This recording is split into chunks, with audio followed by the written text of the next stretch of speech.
My son called me on a Tuesday morning. "Dad, I sold your lake house. You have until Saturday to get out."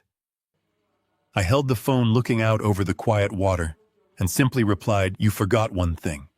He scoffed and asked, "What are you talking about?" I laughed a deep, bitter laugh because the cabin he had just sold to a ruthless corporate developer was actually the adjacent condemned parcel carrying a $500,000 federal environmental cleanup lien. Before I continue this story, let me know where you are watching from in the comments below. Hit like and subscribe if you have ever had to teach an ungrateful child a lesson they will never forget. My name is Gordon. I am 70 years old, and for my entire life I believed that giving your children everything would teach them to be generous. I spent 30 years as a commercial real estate auditor, building a quiet, comfortable life. The lake house was my sanctuary, the place my late wife Diane and I bought to grow old in. I was on the dock that afternoon, my hands covered in grease as I repaired the old boat motor, when the crunch of tires on gravel broke the silence. It was my son, Cameron, and his wife, Monica. They did not wave. They did not come down to the dock to greet me. Instead, Monica marched straight up to the porch, pulled a tape measure from her designer purse, and started measuring the living room walls through the screen door. I wiped my hands on a rag and walked up the hill. Cameron was leaning against his leased luxury car, checking his phone. He did not ask how my heart was doing. He did not ask how I was sleeping. He just looked up and said, "Dad, I need you to float me another $20,000. My tech venture is hitting a snag." I stopped on the bottom step of the porch. I looked at the man I had raised, a man whose college tuition, first car, and down payment on his own home I had paid for in cash. I shook my head and told him no. I reminded him that I had already given him $100,000 last year, money that vanished into thin air. Cameron crossed his arms, his face twisting into an ugly sneer. He looked at me, standing on the property I bought with decades of hard work, and called me a freeloader. He said I was just an old man taking up space, contributing nothing to society while he was out there hustling. Monica yelled from the porch that the antique oak bookshelves would have to be smashed with a sledgehammer to make room for an open concept layout. They did not see a father. They saw a resource they were impatient to liquidate. I did not raise my voice. I learned long ago that screaming gives away your power. I told them I was going for a walk, and I left them standing in the driveway. When I returned an hour later, a rented commercial dumpster had been dropped off near the garage. Monica was hauling heavy cardboard boxes out of the house and tossing them into the trash. I recognized the faded handwriting on the side of the boxes. They were Diane's things. My wife's favorite books, her old gardening tools, the knitted blankets she spent her final winters making.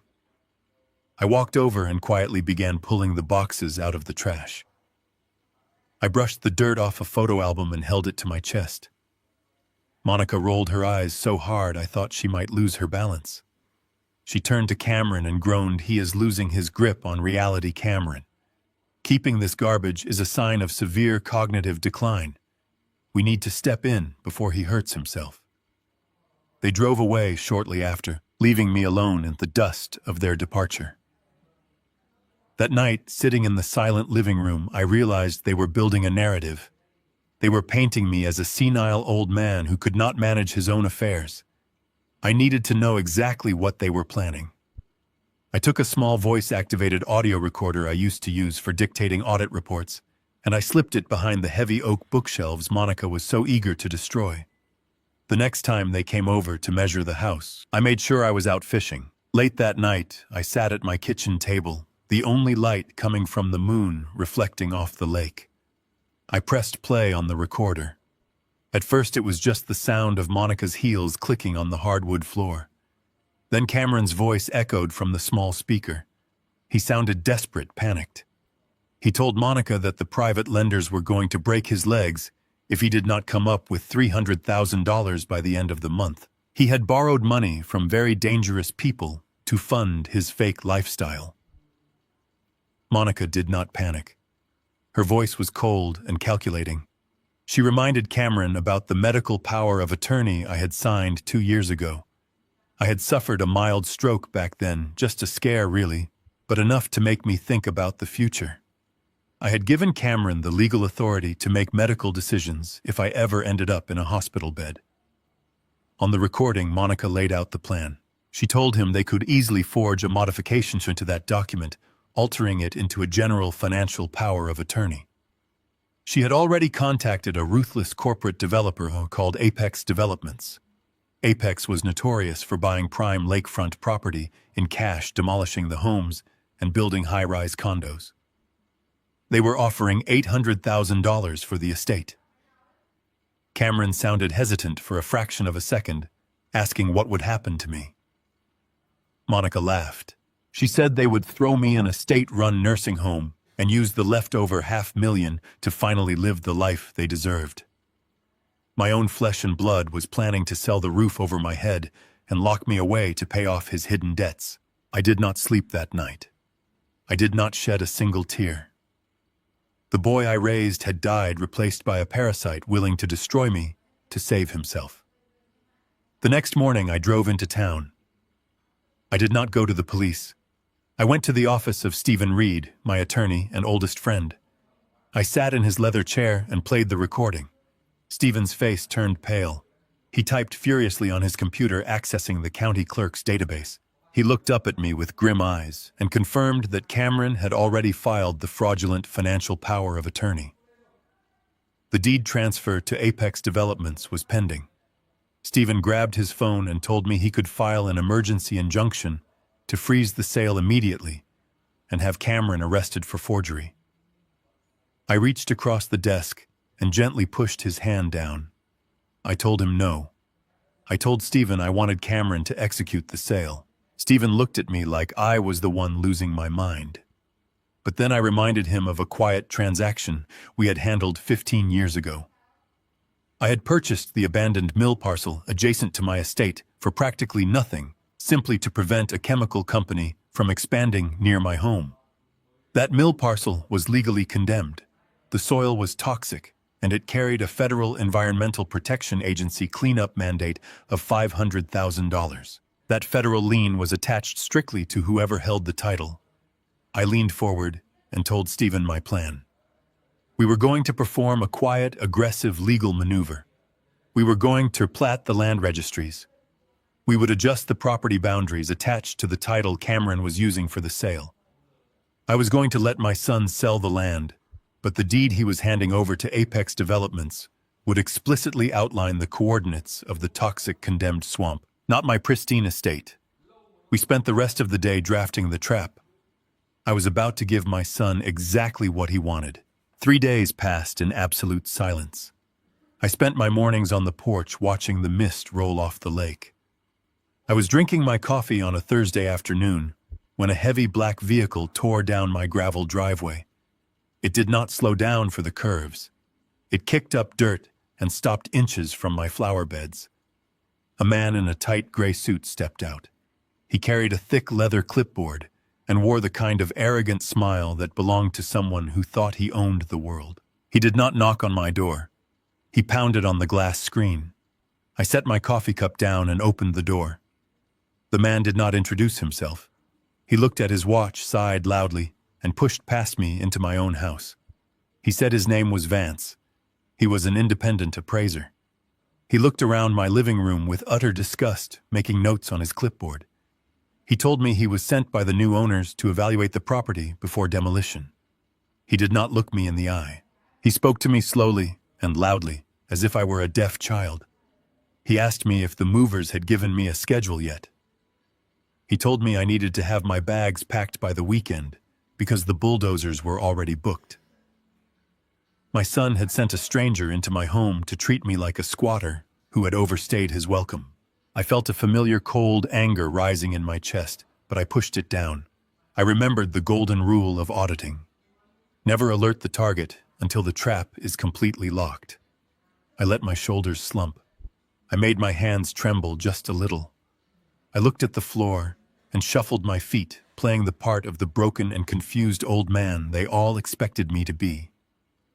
I asked him in a fragile voice if he was sure he had the right address. I told him my son Cameron usually handled my paperwork because my memory was not what it used to be. Vance laughed a short and cruel laugh. He muttered that it was pathetic how long people hold on to houses they cannot afford. He told me the paperwork was ironclad and that I was just a tenant now. I nodded slowly, looking appropriately terrified.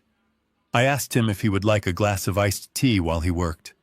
I told him it was very hot outside and that I was just about to pour a pitcher. Vance rolled his eyes, but his arrogance made him careless. He said yes, demanding extra ice, and tossed his heavy leather clipboard onto my kitchen counter before wandering off to inspect the hallway. The moment he turned his back, my trembling stopped. My posture straightened. I moved with the silent and practiced efficiency of a man who had spent 3 decades uncovering corporate fraud. I stepped up to the kitchen counter and flipped open his clipboard. There were dozens of pages of legal contracts, property assessments, and escrow agreements. My son had signed his name on every single dotted line, completely transferring the legal liability of the sale onto his own shoulders. I pulled my phone from my pocket. I did not make a sound. I took clear and high-resolution photographs of every visible page. I captured the buyer signatures. I captured the transfer coordinates. I captured the specific penalty clauses hidden deep in the fine print. I was reading a masterclass in corporate greed. Vance yelled from the hallway, complaining about the old wiring in the ceiling. I called back in my shaky and fragile voice that I was just getting the ice from the freezer. I flipped to the final page of the contract, and my eyes locked onto the buyer entity. The buyer was not just a generic real estate firm. It was Apex Developments. A cold smile spread across my face.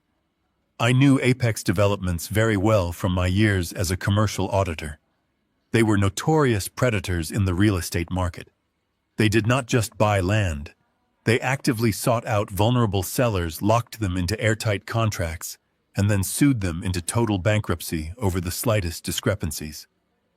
If a seller delivered a property late, or if a title had a single flaw, Apex would deploy a fleet of ruthless corporate lawyers to seize all of the seller's personal assets as compensation. Cameron thought he was selling my home to a standard developer to clear the hidden debts he owed to dangerous private lenders. He did not realize he had just climbed into a cage with a starving lion. By signing that contract as the primary seller, my son had legally bound himself to the lethal penalty clauses of Apex Developments. He was guaranteeing them a pristine and buildable lakefront estate. But thanks to the quiet legal maneuver my attorney and I had executed, the title Cameron was legally bound to deliver was not my home. It was the toxic and condemned swamp next door. I heard Vance walking back toward the kitchen. I quickly closed the clipboard, slid my phone back into my pocket, and picked up a glass of iced tea. My hands resumed their practiced trembling. Vance snatched the glass from my hand without saying thank you. He took a long drink, grabbed his clipboard, and told me he had seen enough. He said the property was a teardown anyway. He looked at me with cold and empty eyes and told me to make sure I was gone before Saturday morning because Apex did not tolerate delays. He walked out the front door and drove away, leaving a cloud of dust in his wake. I stood in my kitchen and took a deep breath. My son had brought a shark to my doorstep to devour me, but he did not know I had just redirected the scent of blood entirely back onto him. The trap was set. The predator was on the way, and all I had to do was step aside and watch the feast. I parked my truck behind a rundown diner on the edge of the county line. The neon sign buzzed above the entrance. I walked inside and slid into a booth at the very back.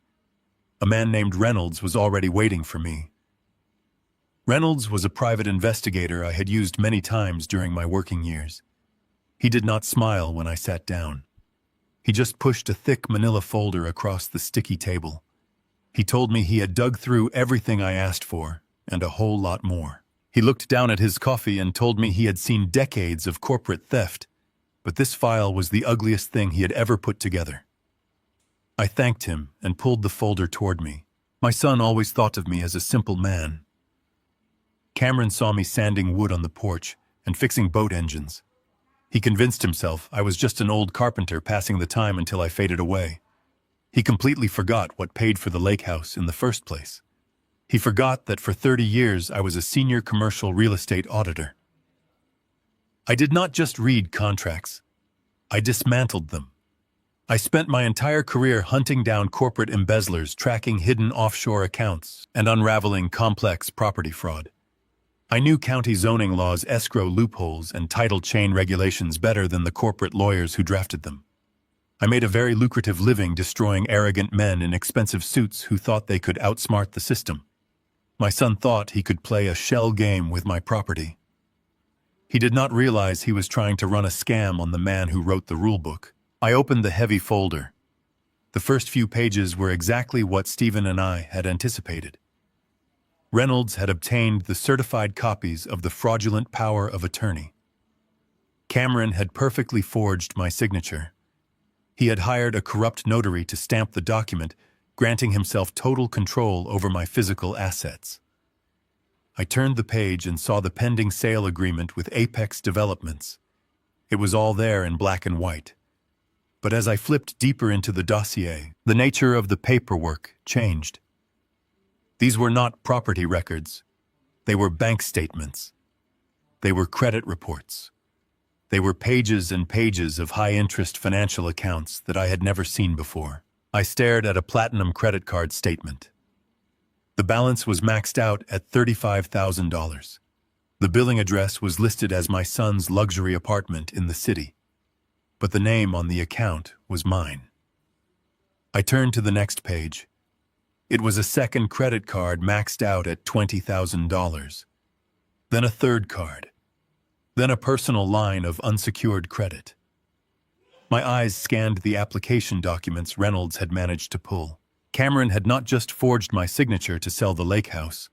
He had stolen my social security number. He had taken the 9 digits I used to build my life, the same digits I used to open his first college savings account, and he had used them to commit massive identity theft. I read through the itemized charges on the stolen credit cards. The level of betrayal was staggering. Cameron had used my stolen identity to fund his entire illusion of wealth. He used my name to pay for the expensive dinners he and Monica enjoyed while plotting my eviction. He used my credit to lease the luxury car he drove to my house when he called me a freeloader. And then I saw the charges from the past 2 weeks. The charges that made my blood run entirely cold. Cameron had used my stolen credit cards to pay for the commercial dumpsters that hauled away my late wife's belongings. He had used my name to pay the arrogant appraiser who came to my home. My son was using my own stolen identity to finance my destruction. I sat in the diner booth for a long time. The coffee in front of me went completely cold. I did not feel any anger. Anger is a hot and vibrant emotion. It is an emotion reserved for people you still care about. Anger implies that you want the other person to understand your pain, that you want an apology, that you want to fix the relationship. I felt none of those things. I felt only a vast and glacial emptiness. I looked at the signature on the fraudulent credit applications. I remembered holding Cameron in my arms when he was born. I remembered working 80-hour weeks auditing corrupt firms just so he could attend a private university without taking on a single student loan. I gave him every advantage a father could possibly provide. And in return, he reduced my entire existence to a stolen social security number and a forged signature. In that quiet diner surrounded by the smell of burnt coffee and old grease, the final tether snapped. The boy I had raised was gone. He had probably been gone for years, replaced by a hollow parasite willing to consume his own father to survive. I realized that the man packing my belongings into trash bags was not my son. He was simply a catastrophic liability, and 30 years of auditing had taught me exactly how to handle a catastrophic liability. You do not negotiate with it. You do not plead with it. You liquidate it completely. I closed the manila folder and slid it into my briefcase. I handed Reynolds an envelope of cash for his work. He told me to be careful, warning me that people drowning in debt will do dangerous things when cornered. I looked him in the eye and told him I was not the one who was cornered. I walked out of the diner and got into my truck. The sky was overcast heavy with the promise of rain. I drove back toward the lake house with absolute clarity. The illusion of family was shattered. Blood ties no longer meant anything to me. My son had officially crossed the line from a disappointing child to a hostile adversary. Cameron thought he was a step ahead because he had stolen my identity and sold my land. He thought he had outsmarted a naive old carpenter. He did not know that every move he made was playing directly into the legal snare I had already buried in the county registry. He was spending stolen money he could never repay. He was making promises to a corporate predator he could never keep. I drove down the winding road toward the lake, feeling a profound sense of peace. I was no longer a father trying to save a wayward boy. I was the architect of his absolute ruin, and I was going to watch his entire world collapse. The morning sun rose over the water, casting long, sharp shadows across the wooden planks of my back porch. The lake was completely still. Not a single ripple disturbed the surface. I sat in my favorite rocking chair, holding a mug of black coffee, watching the light slowly illuminate the property I had bought, with decades of grueling work. The air was crisp, carrying the scent of pine needles and damp earth. It was the kind of perfect quiet morning my late wife Diane used to love. I drank my coffee slowly, feeling the warmth spread through my chest. I felt a profound sense of isolation, but it was no longer a painful loneliness. It was the calculated isolation of a sniper waiting in a blind. I knew exactly what day it was. I knew exactly what was happening in the city miles away. The escrow accounts were clearing. The fraudulent paperwork was being processed through the county clerk offices. My son was closing his trap, completely unaware that he was standing inside mine. The phone sitting on the small wooden table next to my chair began to vibrate. The sharp, mechanical buzzing shattered the absolute silence of the lake. I did not jump. I did not flinch. I slowly turned my head and looked at the glowing screen. The name Cameron flashed in bright white letters. I let it ring. I let it vibrate against the wood for a long time, watching the screen illuminate the dark grain of the table. I took another slow sip of my coffee, savoring the bitter taste. I needed to let him sweat for just a few seconds. I needed him to feel the false power of the moment he was about to orchestrate. When the phone was on its fourth ring, I reached out and picked it up. I pressed the green button and raised the device to my ear. I did not say hello. I did not offer a single word of greeting. I simply breathed into the receiver and waited for the parasite to speak. Cameron did not waste time with pleasantries. He did not ask how I was feeling or what I was doing. His voice came through the speaker, sharp, cold, and dripping with an arrogance that masked his absolute desperation. "Dad, I have sold your lake house. You have until Saturday to get out." He delivered the sentence quickly, trying to sound like a ruthless corporate executive executing a hostile takeover. He wanted to sound commanding, but I could hear the slight tremor of adrenaline in his breath. He had just received the wire transfer from Apex Developments. He had just used my stolen identity to pay off the violent men he owed money to. He was riding the euphoric high of a criminal who believes he has gotten away with the perfect crime. I did not interrupt him. I held the phone to my ear, looking out at the pristine water, feeling the absolute zero temperature of my own blood. In the background of the call, the clinking of expensive glassware echoed through the line. They were at a restaurant. They were celebrating. Then a sharp, familiar voice cut through the background noise. It was Monica. Her tone was loud, deliberately projected so that she knew I would hear it through the receiver. "Tell them to bring extra heavy-duty trash bags." She laughed, a shrill and venomous sound. "We need the movers to pack up all the old man's junk and haul it to the dump.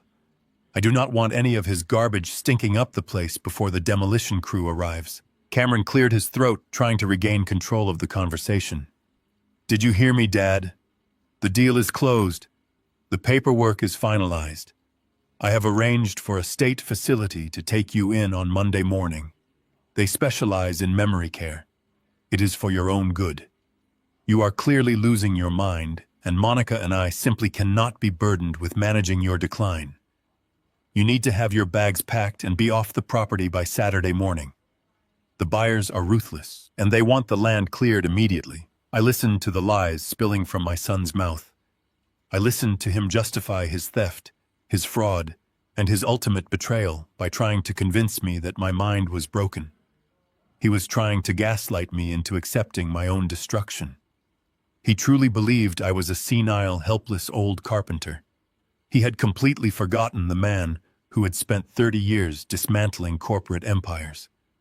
He had forgotten the auditor who could spot a hidden liability buried in 1,000 pages of legal jargon. My son was proudly holding the pin of a grenade he had just pulled, entirely unaware that he was standing on a landmine holding a forged deed to a toxic federally condemned swamp. He waited for my response. He expected me to scream.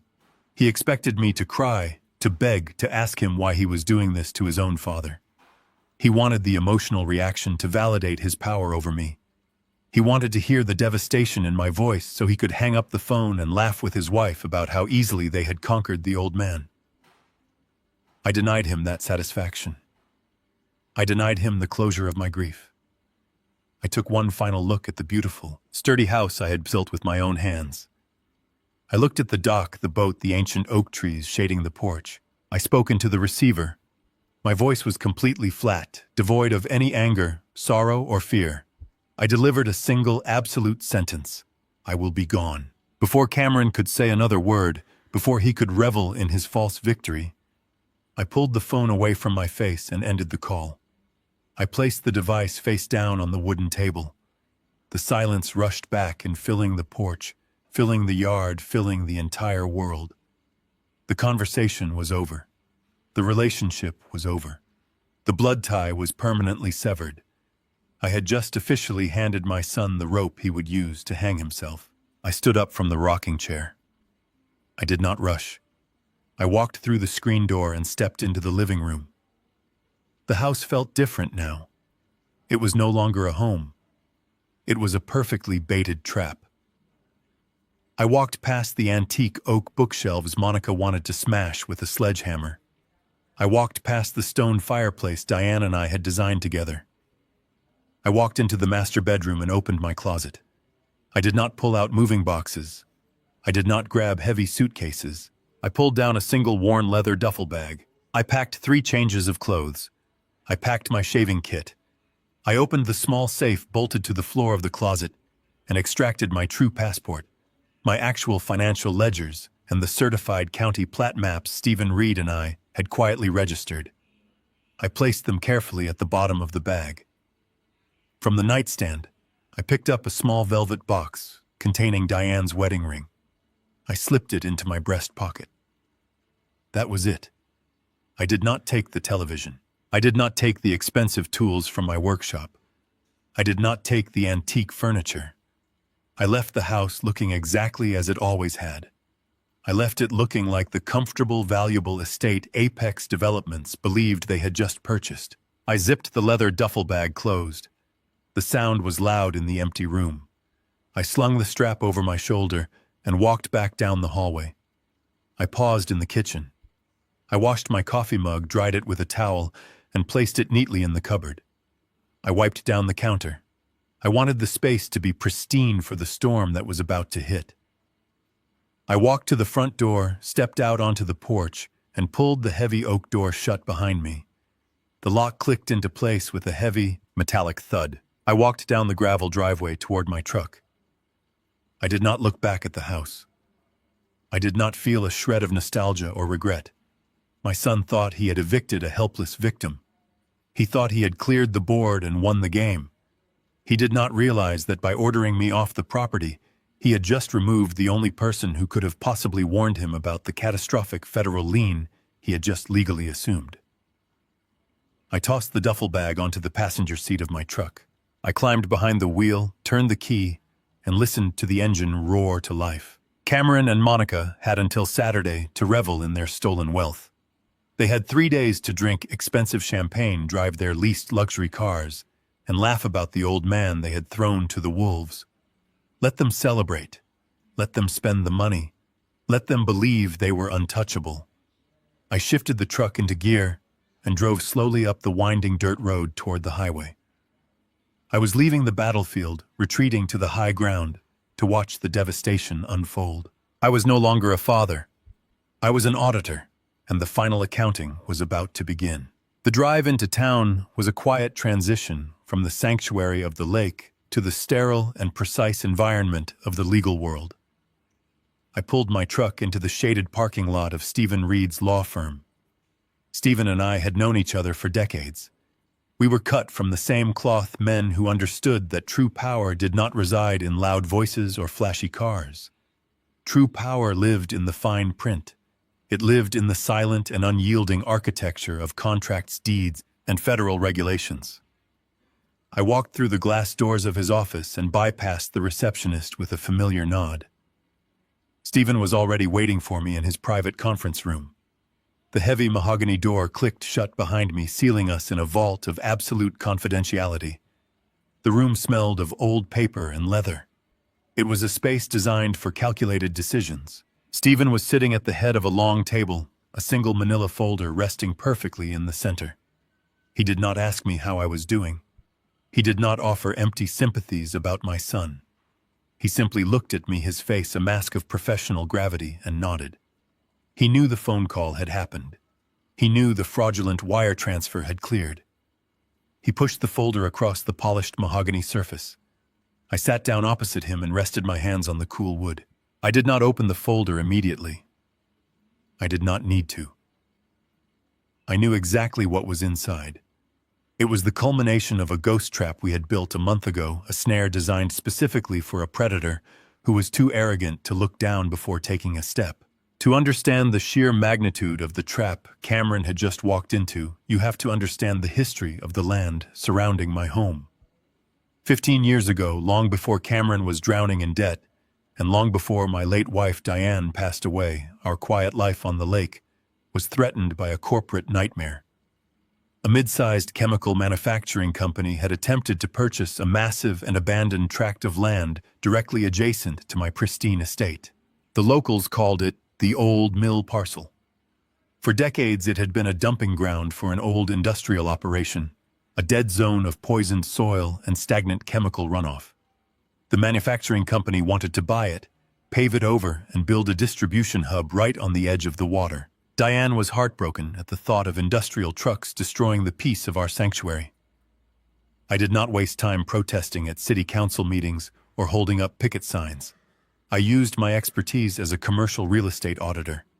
I stepped in and quietly purchased the mill parcel out from under the chemical company through a blind trust.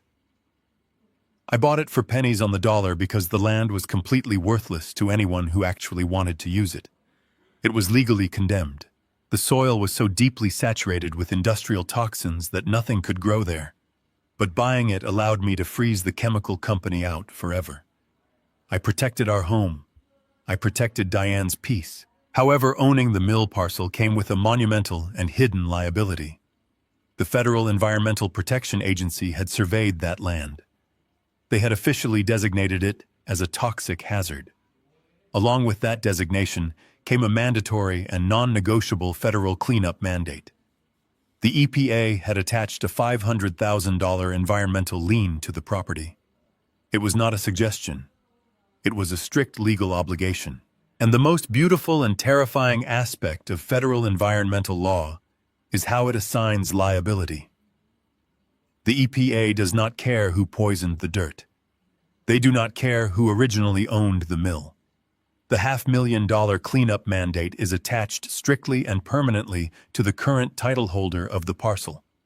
The moment your name goes on that deed, you owe the federal government $500,000, and they will freeze your bank accounts, seize your assets, and garnish your wages until every single penny is paid. I had kept that toxic parcel safely quarantined under my name for 15 years, paying the minimal property taxes, keeping the EPA at bay by maintaining the perimeter fencing while they scheduled the long-term cleanup. Cameron knew I owned the land next door, but he never paid enough attention to understand what it was. He only saw acreage. He only saw dollar signs.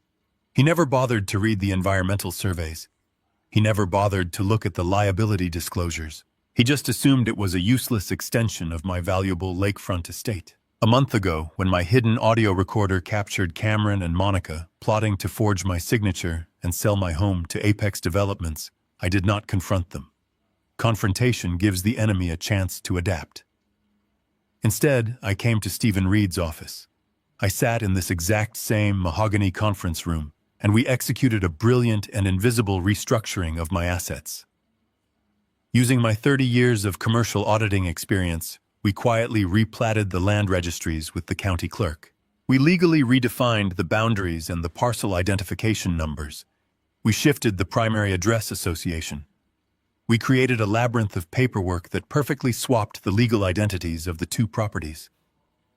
The pristine lake house, the home I built with Diane, was quietly tucked away under a newly protected trust, completely insulated from any external transactions. The old and toxic mill parcel was simultaneously elevated and assigned the primary identification numbers that Cameron thought belonged to the estate. We did not change the physical location of the dirt.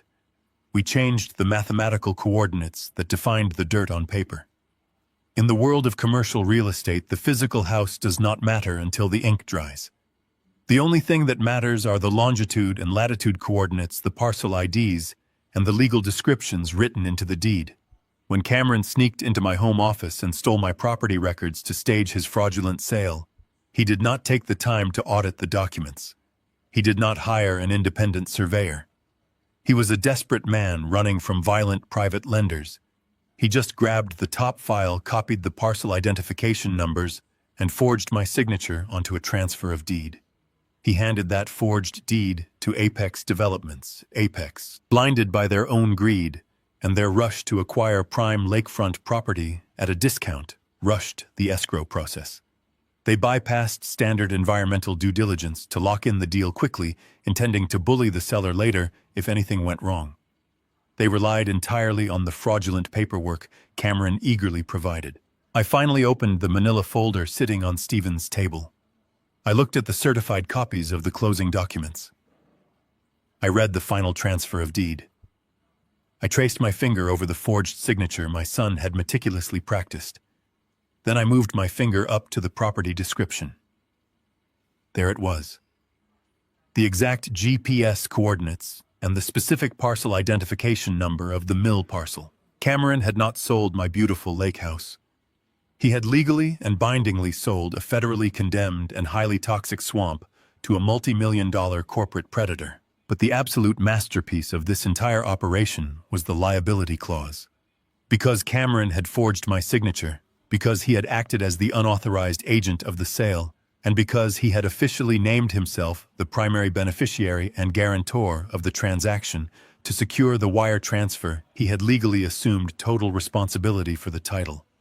By executing this fraud, my son had unwittingly transferred the $500,000 EPA cleanup mandate directly onto his own shoulders. Stephen leaned back in his leather chair, watching me read the documents.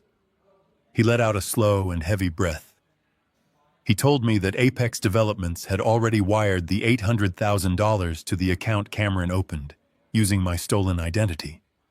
He told me the money had sat there for less than an hour, before Cameron wired it all out to his private lenders to settle his debts. The money was completely gone, vaporized into the criminal underworld. I closed the folder. The trap had not just snapped shut. It had locked, sealed, and buried my son alive. Cameron was now legally bound by a contract to deliver a pristine estate to Apex Developments, a corporation famous for suing people into oblivion. Instead, he had delivered a toxic wasteland. When Apex discovered they had wired $800,000 for a radioactive swamp, they would immediately demand their money back. But Cameron did not have the money. He had already spent it. That meant Apex would deploy their fleet of lawyers to financially evict him from his own life. They would seize his apartment, his cars, his wages, and his wife's assets. And while Apex was dismantling him in civil court, the federal government would be waiting in the wings. The Environmental Protection Agency would issue a federal citation. They would look at the forged title and see Cameron's name attached as the guarantor. They would demand their $500,000 for the toxic cleanup. My son was caught between a corporate meat grinder and a federal firing squad, and he had gleefully locked himself in the room with both of them. Stephen looked at me, his eyes searching my face for any sign of hesitation or regret. He asked me what I wanted to do next. He asked me if I was ready for the fallout. I stood up from the table. I picked up my leather duffel bag. I felt the comforting weight of Diane's wedding ring in my breast pocket. I looked at my oldest friend and told him there was nothing left to do but watch the clock. I told him we were going to wait for Saturday morning. We were going to let Cameron bring his moving trucks and his corporate buyers to the lake. We were going to let him stand on the porch and celebrate his victory. And then we were going to hand him the federal plat maps and watch his entire universe turn to ash. I walked out of the law firm and stepped back into the cool morning air. The sky was clear, and the world felt incredibly sharp and focused. The illusion of my family was dead, but the reality of my survival had never been stronger. I climbed into my truck, turned the key, and drove toward the quiet hotel on the edge of town where I would spend the next 2 days. I was not hiding. I was just giving the poison enough time to reach the heart. The city was a completely different world from the quiet shores of the lake.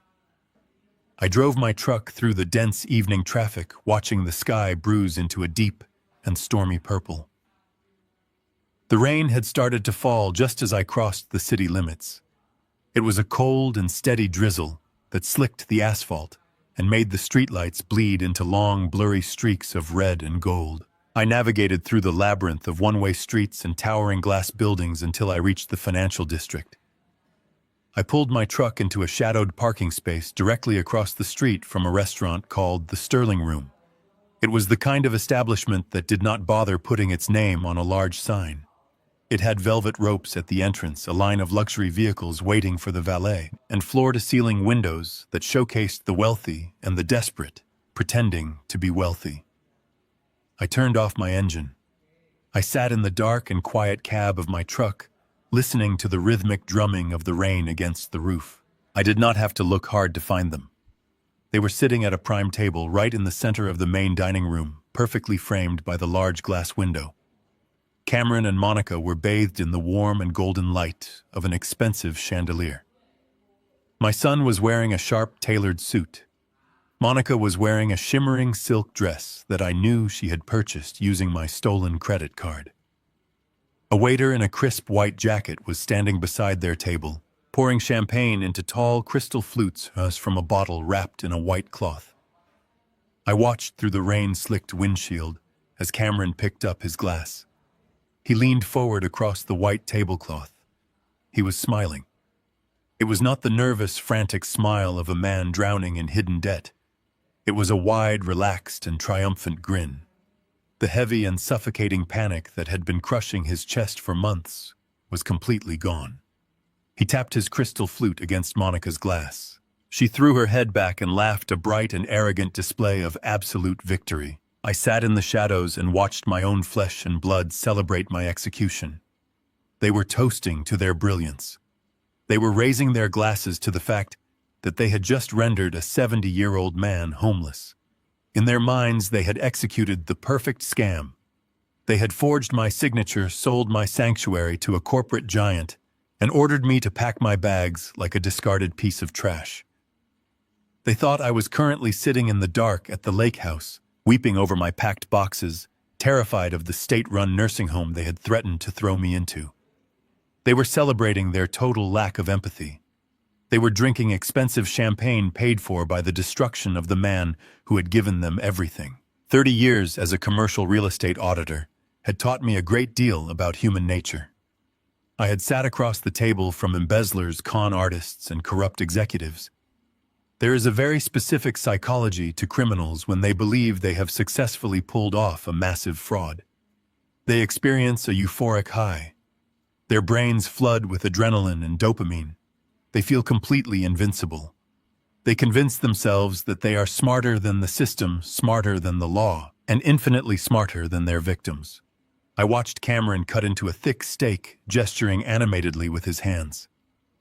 He was riding that exact euphoric high. He thought he was untouchable. He did not realize that the profound relief he was feeling was nothing more than the calm center of a hurricane, and the back wall of the storm was about to tear his entire universe apart. The phone in my coat pocket began to vibrate. The short, sharp buzz broke the silence inside the truck. I reached into my coat and pulled out the device. The screen illuminated my face in the dark cab. It was a secure, encrypted text message from Reynolds, my private investigator. Reynolds had spent the entire afternoon monitoring the digital footprint of the escrow accounts through his contacts in the banking sector. I opened the message and read the short block of text. The words were simple, but their implications were catastrophic. Reynolds confirmed that at exactly 4 o'clock this afternoon, Apex Developments had authorized the release of funds. A wire transfer of exactly $800,000 had successfully hit the fraudulent bank account Cameron had opened, using my stolen Social Security number. I continued to read the message. The deposit was only the first half of the equation. The second half was the fatal blow. Reynolds reported that the money did not sit in the account for more than 45 minutes. The moment the funds cleared the banking holds, Cameron executed a series of massive and frantic wire transfers. He dispersed the $800,000 into 3 separate offshore accounts. Those accounts belonged to the shell companies operated by the violent private lenders he owed his life to. Cameron had completely drained the fraudulent account. The debts that had been threatening to break his legs were officially settled. The money was gone, vaporized into the untraceable void of the criminal underworld. I lowered the phone and looked back out through the wet windshield. Cameron was ordering another round of drinks. He was completely oblivious to the fact that he had just sealed his own tomb. If he had kept that $800,000 sitting in the bank, there might have been a tiny microscopic sliver of hope for his survival. If the money was still there, he might have had a chance to negotiate when the trap finally sprang. Because in exactly 2 days, Apex Developments was going to send their demolition crew to the lake. They were going to look at the official county plat maps. They were going to realize that the deed Cameron sold them did not belong to a pristine lakefront estate. They were going to realize they had just paid $800,000 for a federally condemned, highly toxic swamp. When a massive corporation like Apex discovers they have been the victim of wire fraud, their first instinct is to demand an immediate and total refund. If Cameron still had the money, he could have wired it back. He would have still faced state and federal charges for forging my signature and committing identity theft, but he could have appeased the corporate predator. He could have stopped Apex from deploying their fleet of ruthless litigation attorneys. But Cameron did not have the money. He had given it all to ghosts. Apex Developments does not accept apologies. They do not accept payment plans. They do not care about the sad stories of desperate men. When they demand their $800,000 back, and Cameron tells them the account is completely empty, they will annihilate him.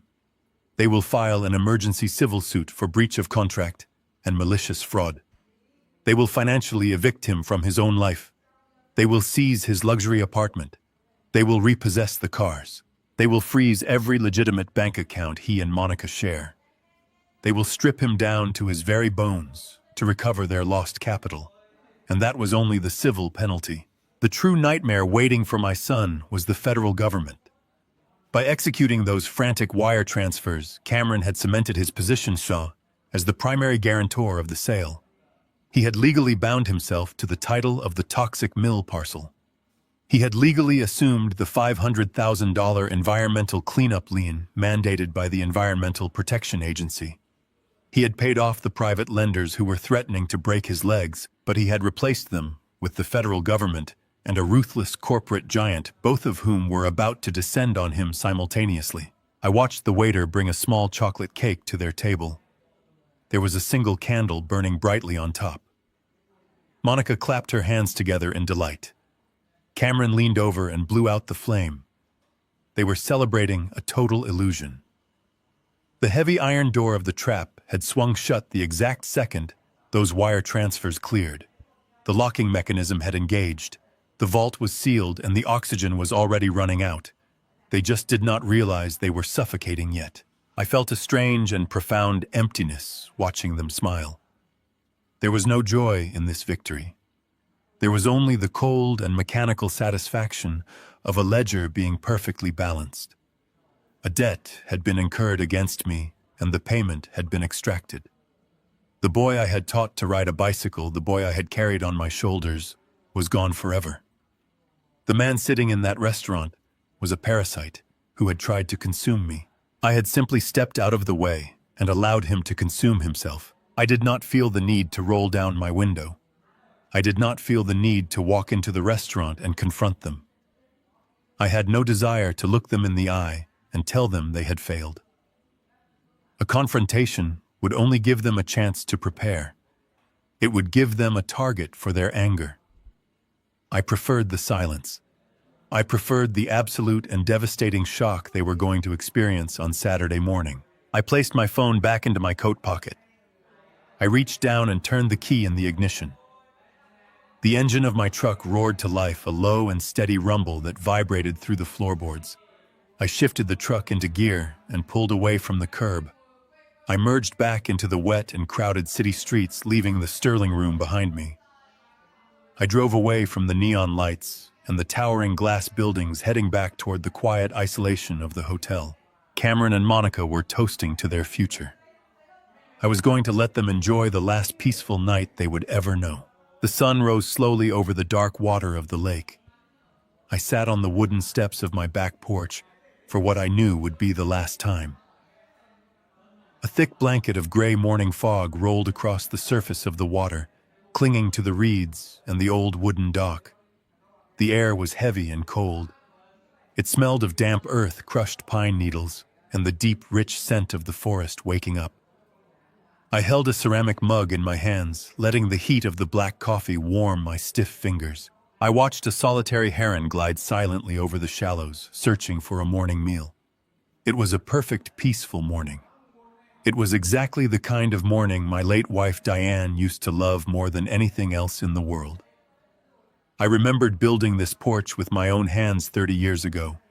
I remembered carrying the heavy oak beams through the front door, my muscles burning with the effort, my heart full of pride because I was building a fortress for my family. I remembered painting the wooden window frames with Diane while our young son played in the green grass near the water. I remembered the sweat, the laughter, and the love that had been poured into every single corner of this property. But as I took a slow sip of my bitter coffee, I did not feel sad. I did not feel the crushing, suffocating weight of nostalgia that a man is supposed to feel when he is losing his home. When betrayal runs as deep as blood, it burns away all the soft and vulnerable emotions. It strips away the grief and leaves behind nothing but a cold, solid, and absolute clarity. The beautiful house sitting behind me was no longer a sanctuary. It was no longer a monument to a lifetime of hard work. It was simply a stage set for the final act of a terrible play. It was a perfectly designed piece of bait. I finished my coffee. I stood up, brushed the dust from my faded denim jeans, and waited for the invasion to begin. At exactly 9:00, the profound silence of the forest was shattered by the harsh mechanical roar of heavy diesel engines. I heard the loud crunch of thick tires grinding relentlessly against the long gravel driveway that led from the main road down to the estate. I did not walk out to greet them immediately. I remained on the porch listening as the machinery of my own eviction descended upon my property. The first vehicle to break through the line of tall evergreen trees was a massive, white commercial moving truck. It lumbered down the driveway, its heavy brakes squealing in protest. It was followed closely by a sleek black corporate sport utility vehicle with heavily tinted windows, and bringing up the rear, trailing behind the corporate men like a loyal servant, was my son. Cameron drove his leased luxury sedan right past the gravel parking area and straight onto the manicured grass of my front lawn. He parked with careless, breathtaking arrogance. The heavy tires of his car completely crushed a bed of blue wildflowers Diane had planted with her own hands decades ago. The doors of the various vehicles opened in unison. The loud noise of slamming metal echoed violently through the quiet trees. A crew of 4 large men wearing matching gray uniforms stepped out of the back of the moving truck. They looked bored, tired, and completely indifferent to the destruction they were hired to perform. They were just hired muscles paid to haul away the physical remnants of a man's entire life. Two men in sharp, perfectly tailored suits stepped out of the black corporate vehicle. They wore the unmistakable predatory uniform of Apex Developments. They carried thick leather briefcases and walked with the arrogant confidence of men who destroyed homes and lives for a living. Finally, Cameron and Monica stepped out of their luxury car. Monica was wearing large, dark designer sunglasses and a pristine, expensive white coat. She looked around the property like a wealthy queen arriving to inspect her newly conquered territory. She walked with a noticeable swagger, her chin held high, reveling in the power she believed she held. Cameron wore a casual but incredibly expensive cashmere sweater. He walked with his hands shoved deep into his pockets. He looked nervous. His eyes darted nervously around the yard, scanning the property, as if he expected me to emerge from the trees wielding a shotgun. He did not know that I was completely unarmed. He did not realize that my weapons were not made of steel or gunpowder. He did not know my weapons were already buried deep within the county land registries, waiting silently in the dark. I picked up my single worn leather duffel bag. I slung the heavy canvas strap over my shoulder. I walked slowly around the side of the house and stepped out into the open front yard. The entire group stopped talking the exact moment they saw me. The moving crew shifted uncomfortably on their feet, sensing the thick tension in the air. The corporate representatives from Apex Developments watched me with eyes full of cold, calculating indifference. I was nothing more than an administrative hurdle to them, an old squatter blocking their construction schedule. Cameron visibly flinched when my eyes met his. He literally took a half-step backward, hiding his body slightly behind his wife. He was a coward who could forge a signature in the dark, but could not stand tall in the daylight. Monica, however, stepped forward with eager enthusiasm. A bright, wide, and entirely venomous smile spread across her face. She walked directly toward me, her expensive leather heels sinking slightly into the soft dirt of my yard. She reached into her large designer purse and pulled out a cheap, folded black plastic trash bag. She held it out to me with a look of absolute dripping condescension. She spoke to me in a loud, slow voice, the kind of voice you use to scold a confused and disobedient child. She told me the moving crew was on a very tight and expensive schedule today. She said they only had time to load the valuable antique furniture and the high-end appliances that they planned to sell at a private auction in the city. She flicked her wrist aggressively, urging me to take the cheap garbage bag from her fingers. She told me I could use it to pack up whatever cheap clothes and personal junk I wanted to keep before the charity donation trucks arrived tomorrow, to haul the rest of my garbage to the local landfill. She spoke to me as if I were a diseased beggar standing on her pristine, newly purchased driveway. I looked down at the shiny black plastic bag dangling from her manicured fingers. I looked up at the smug, radiant satisfaction glowing in her eyes. She wanted me to snatch the bag in a fit of wild anger. She wanted me to shout at her.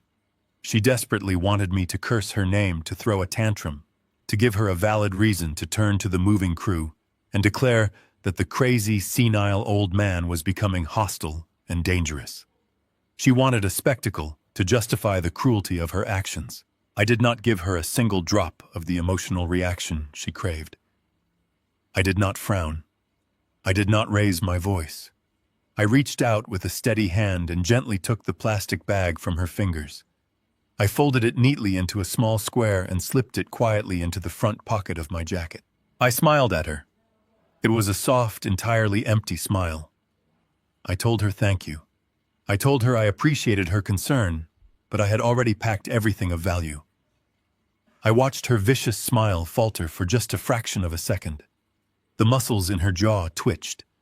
She was deeply confused by my perfect compliance. She had prepared herself for a bitter, screaming war of words. She did not know how to process absolute, silent surrender. I turned my gaze away from her and looked directly at my son. Cameron was staring intensely at the expensive leather loafers on his feet. He absolutely refused to look up. He refused to meet the eyes of the father who had worked 80 hours a week, auditing corporate ledgers, just to pay for his prestigious college education. He could not look at the man who had stayed up all night rocking him when he was a sick, terrified child. He could not look at the man whose social security number he had violently stolen to finance the luxurious clothes he was currently wearing. He shifted his weight nervously from side to side. He began to mumble under his breath, his voice weak and pathetic. He said this was for the best. He said I was simply not capable of taking care of a property this massive anymore. He said the state facility had a comfortable bed waiting for me, and that I would be much happier living around medical professionals who could manage my rapid cognitive decline. He recited the vile lies he had rehearsed in the mirror. He spoke the words loudly enough to convince the corporate men standing nearby that he was a loving, burdened son making a difficult but necessary medical decision for an ailing, incompetent parent. He was playing the tragic victim. He was pretending that the knife he had just plunged into my back was actually a surgical instrument meant to save my miserable life. I did not argue with him. I did not tell him that I knew all about the massive, dangerous gambling debts he had just paid off using the stolen wire transfer. I did not mention the private investigators I had hired. I did not mention the encrypted bank statements currently locked safely inside my attorney's briefcase. I simply nodded my head. I told him he was probably right. I told him I was just a tired old man who needed to move on and let the younger generation take over. The men from Apex Developments finally stepped forward, eager to finalize the transaction. The lead representative, a tall man with slicked-back dark hair and a heavy gold watch on his wrist, did not bother to introduce himself to me. He did not offer his hand to shake. He completely ignored my existence. He turned directly to Cameron and asked if the premises were completely vacated. He spoke with a harsh, demanding corporate tone. He said the demolition permits were already officially filed with the city planning office. He said the bulldozers were strictly scheduled to arrive on Tuesday morning, and they needed to clear the lot immediately to begin pouring the massive concrete foundation for the new luxury condominiums. Cameron nodded his head eagerly, his face lighting up with a pathetic desire to please the corporate predator. He practically bowed to the representative. He assured the man that the house was entirely empty and ready for the wrecking ball. I reached deep into the pocket of my faded jeans. I pulled out a heavy circular metal ring holding a single heavily rusted brass key. It was not the key to my beautiful lake house. It was the key to the rusted, broken chain-link fence that surrounded the toxic, federally condemned mill parcel located exactly 200 yards to the east. It was the physical key to the radioactive poisoned swamp that Cameron had actually sold them on paper. I held the heavy metal ring out toward my son. I told him this was the master key to the property. I told him it unlocked the primary access gate and that he would need it to give the demolition crews full access to the land. Cameron snatched the rusted key from my hand with greedy, trembling fingers. He held it up in the morning light like a glorious golden trophy. He smiled a wide, victorious smile at the men from Apex Developments. He told them the property was officially legally theirs to destroy. He handed the rusted key directly to the lead corporate representative. The tall man took it, barely looked at it, and dropped it into his tailored suit pocket without a second glance. I stood perfectly still and watched them. They were exchanging the precise instrument of their own mutual catastrophic destruction right in front of my eyes. They were shaking hands and smiling over a ticking federal time bomb. I looked at my house one final time. I looked at the beautiful hand-laid stone chimney rising into the morning sky. I looked at the wide front windows reflecting the bright sun and the tall trees. The moving crew had already started marching up the wooden steps, their heavy boots thumping loudly on the porch. They were carrying heavy metal dollies and thick quilted moving blankets. They were preparing to strip my home bare. They were preparing to haul away the physical objects that represented 30 years of my life. But I knew the absolute truth. Objects are just pieces of wood, sheets of glass, and woven fabric.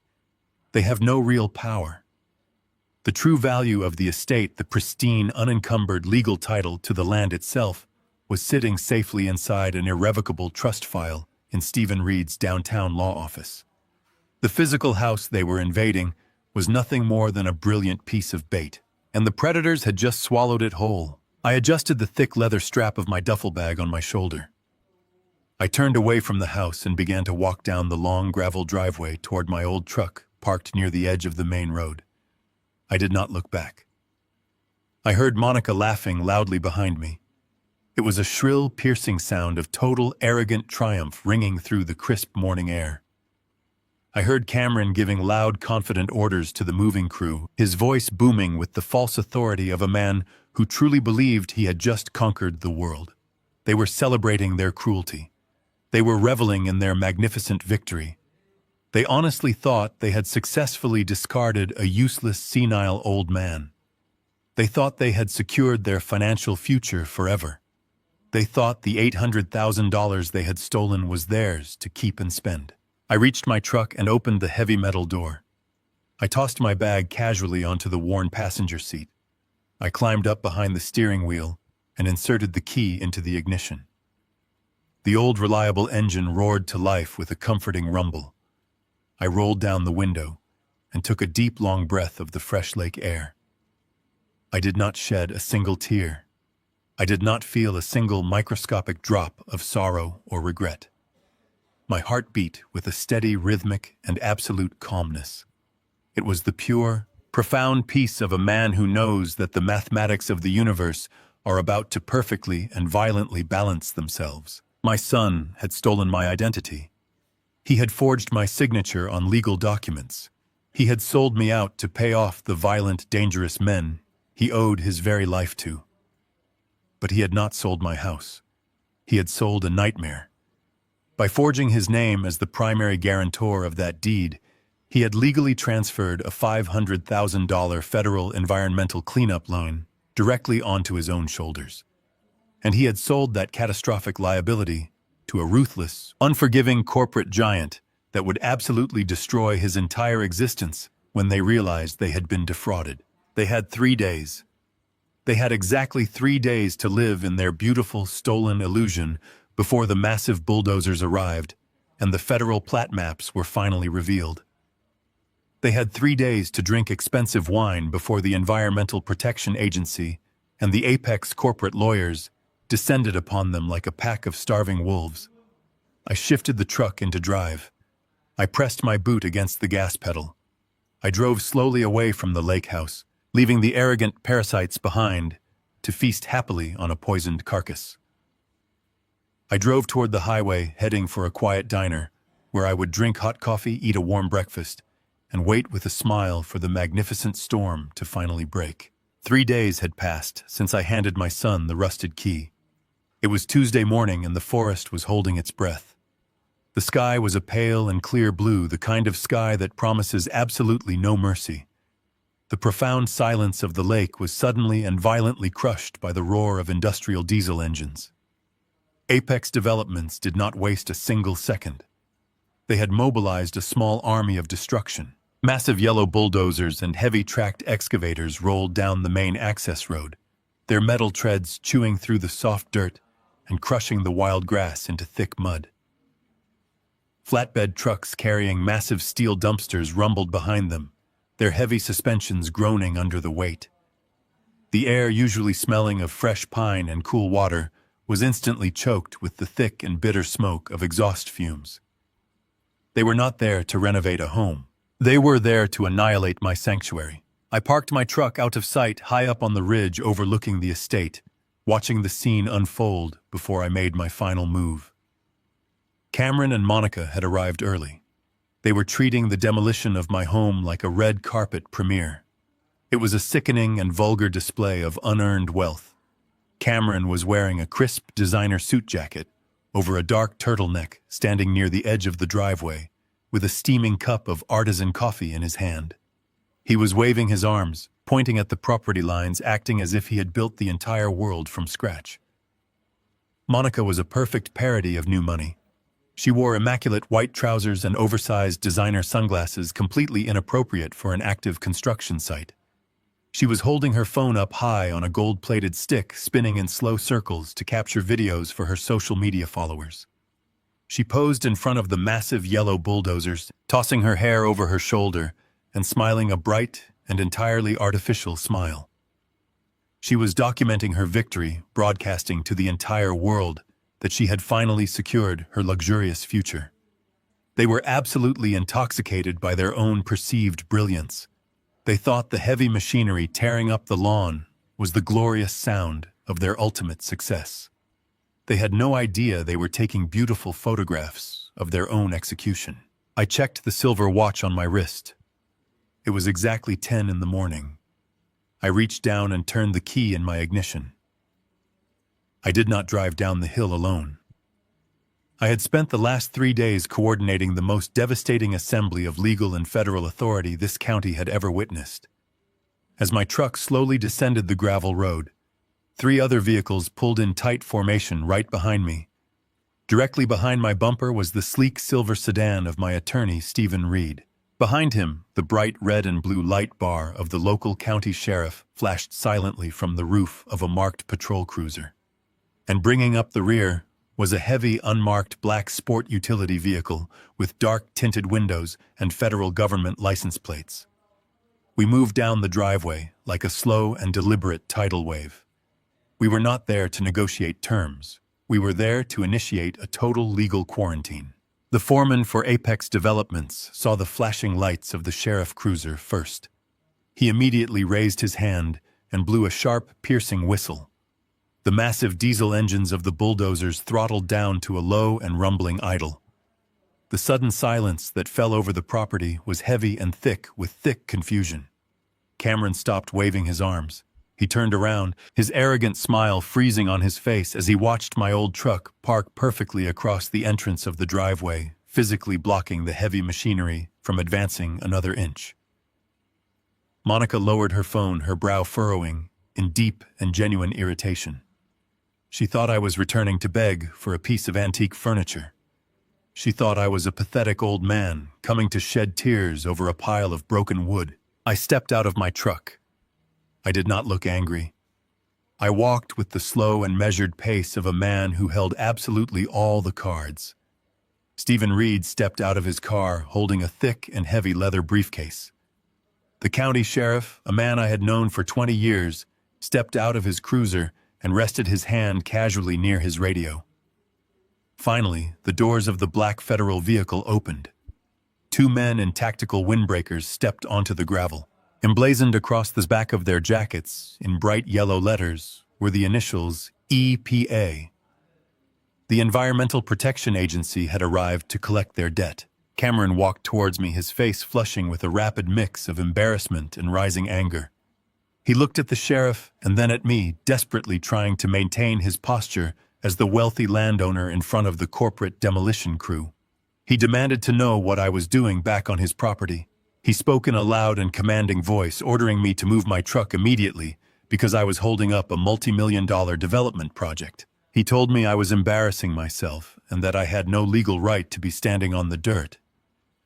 Monica marched up right behind him, crossing her arms and demanding that the sheriff arrest me for trespassing. I stood my ground. I did not raise my voice. I looked past my son, making direct eye contact with the site manager for Apex Developments, who was marching toward us with a furious scowl. The manager carried a rolled-up blueprint in his heavy fist. He shouted that he had strict orders to clear the lot by sunset, and that he was going to call his corporate lawyers if we did not clear the road. I simply pointed a calm finger at the ground beneath our feet. I told the site manager he could call whoever he wanted, but if one single blade of grass on this specific parcel of land was touched by a bulldozer blade, he and his entire crew would be spending the next 10 years in a federal penitentiary. Cameron let out a loud and mocking laugh. He told the corporate manager to ignore me, claiming my mind was completely gone and that I was suffering from severe cognitive delusions. He pointed at me and declared to the entire crowd that he held the certified deed to the estate, that the sale was completely legal, and that I was nothing more than a confused and hostile trespasser. Stephen Reed stepped forward. He did not smile. He opened his heavy leather briefcase and pulled out a stack of large rolled documents. He unrolled the thick parchment and spread it out flat on the hood of my truck for everyone to see. He told Cameron to take a very close look at the documents. They were not old and outdated deeds. They were the freshly certified and legally binding county plat maps. Stephen pointed a firm finger at the bold red lines outlining the property boundaries. He spoke with the chilling precision of a seasoned attorney. He told the Apex site manager that the land he was currently standing on was protected under an irrevocable family trust. He informed the corporate representative that the deed my son had sold them did not belong to the pristine lakefront estate. The site manager frowned, leaning his heavy frame over the hood of the truck to inspect the map. Cameron stepped closer, his arrogant smile beginning to waver violently as his eyes scanned the complex mathematical coordinates and the shifted parcel identification numbers. He saw his own forged signature printed at the bottom of the transaction record, but the geographic markers attached to that signature were completely wrong. I looked directly into my son's eyes. I watched the exact moment his brain attempted to process the absolute impossibility of the paperwork before him. I told him he had done a beautiful job forging my signature. I told him he had executed a brilliant financial scam to steal my identity and sell my property. But I explained that he had fatally failed to audit the product he was selling. I pointed my finger toward the thick line of trees 200 yards to the east. I told Cameron that the physical property he had legally sold to Apex Developments was the abandoned mill parcel. I spoke slowly, letting every single word land with the crushing weight of an anvil. I told him he had just sold a ruthless corporation a federally condemned swamp. The blood completely drained from Cameron's face. His skin turned a sickening shade of pale gray. He looked back down at the map, his hands beginning to tremble violently as he traced the coordinates with a shaking finger. Monica stepped forward, her voice pitching into a shrill and panicked squeak. She demanded to know what was going on and why the maps looked different. She realized the massive sum of money they had just spent paying off violent criminals was permanently tied to a worthless piece of poisoned dirt. The site manager for Apex Developments went completely rigid. He grabbed the plat maps from the hood of the truck, his eyes scanning the federal hazard warnings stamped boldly across the mill parcel coordinates. He realized his powerful corporation had just wired $800,000 for land that could not be legally developed, touched, or even walked upon without severe federal clearance. He slowly turned his head and looked at my son with a gaze so full of pure corporate malice it could have frozen boiling water. Cameron backed away from the truck. He looked at me, his eyes wide and completely terrified. He was finally looking at the man who had spent 3 decades hunting down fraudulent men just like him. He realized I had never been the helpless victim. I had simply built the maze, opened the heavy door, and waited patiently for him to walk inside and lock himself in the dark. The air on the property felt entirely different now. It was no longer the crisp, clean air of a sanctuary. It was thick and heavy, charged with the volatile energy of a high-stakes standoff. The massive bulldozers idled loudly, their diesel fumes hanging low in the gray morning fog. The site manager for Apex Developments, a man built like a concrete pillar, marched toward the front of my truck. His face was flushed with anger, and he pointed a thick, accusatory finger directly at my chest.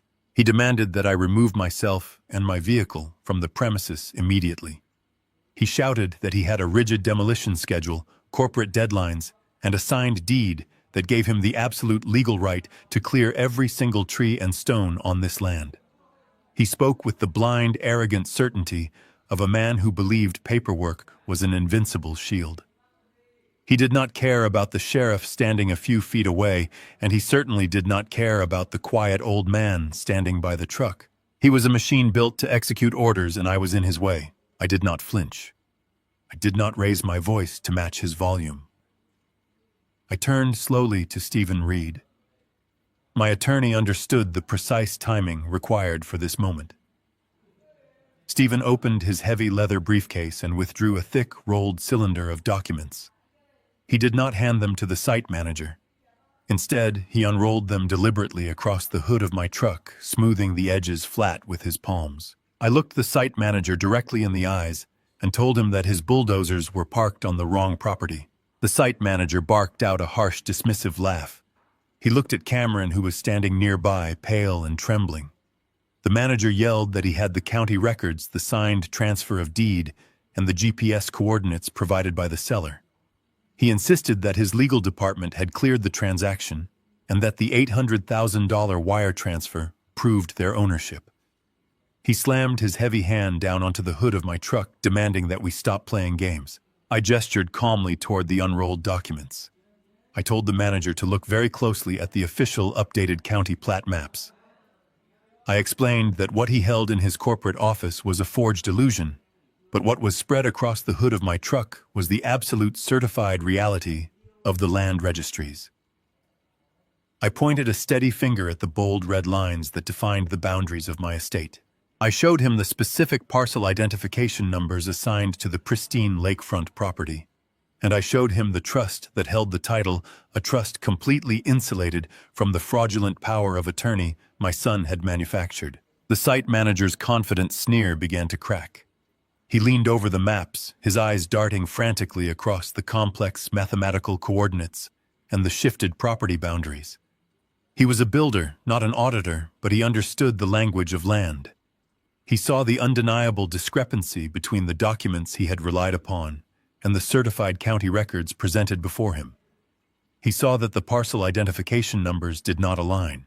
The legal descriptions did not match the physical ground he was standing on. I did not let him process the confusion in silence. I delivered the fatal blow with the cold, measured precision of a surgeon. I told him that my son, the man sweating and shivering a few feet away, had indeed sold a piece of property to Apex Developments. But I clarified that the property Cameron legally bound himself to deliver was not this house. It was not this beautiful, valuable lakefront estate. I pointed my finger toward the dense tree line 200 yards to the east. I told the manager that the physical land Cameron had officially transferred to his corporation was the abandoned mill parcel. The name hit the site manager like a physical strike. The mill parcel was infamous in local commercial real estate circles. It was not just an empty lot. It was a dead zone. I explained in a voice devoid of any emotion that the land he had just purchased was legally condemned. It was a toxic hazard saturated with decades of industrial chemical runoff. I told him that the soil was poisoned, the water table was contaminated, and the entire tract was under strict federal quarantine. The realization washed over the site manager, draining the color from his face. His aggressive posture collapsed. He grabbed the plat maps, his hands gripping the thick paper as he traced the coordinates of the mill parcel. He saw the federal hazard warnings stamped boldly across the registry. He saw the absolute, undeniable truth. He realized that his powerful, ruthless corporation, known for bullying sellers and rushing escrow, had just bypassed critical environmental due diligence. They had blindly trusted fraudulent paperwork provided by a desperate man.